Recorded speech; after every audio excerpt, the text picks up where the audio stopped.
ఈ ఎర్రతోటకూర పప్పుకే తెప్పించుకుంటే ఎంత పెద్ద కట్ట చూడండి. ఇది కూడా 15 రూపాయలు తక్కువ ఇయ్యరంట. ఇలా తెచ్చుకున్నామనేసి కర్రీ చేయాలంటే నాకు కాదండి.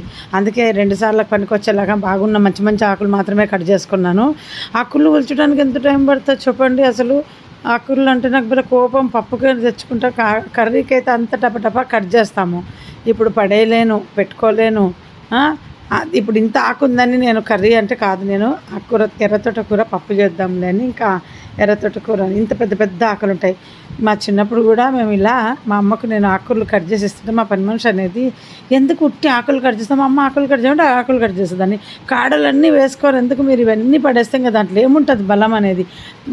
నాకేం తెలుసు, మా అమ్మ అట్లా చెప్తేనే అట్లా కట్ చేస్తాను. ఇప్పుడు కూడా నేను ఎక్కువ మంది వస్తే కాడలన్నీ వేస్తానండి. ఇంతే ఆకుకూరతో సర్ది వస్తుంది, ఆకులు సెట్ అవుతాయి కాడలు. మేము తక్కువ మంది ఉన్నప్పుడు ఇట్లా ఉట్టి ఆకేసుకుంటానండి. మా గురుగారు ఆశ్రమంలో ఎన్ని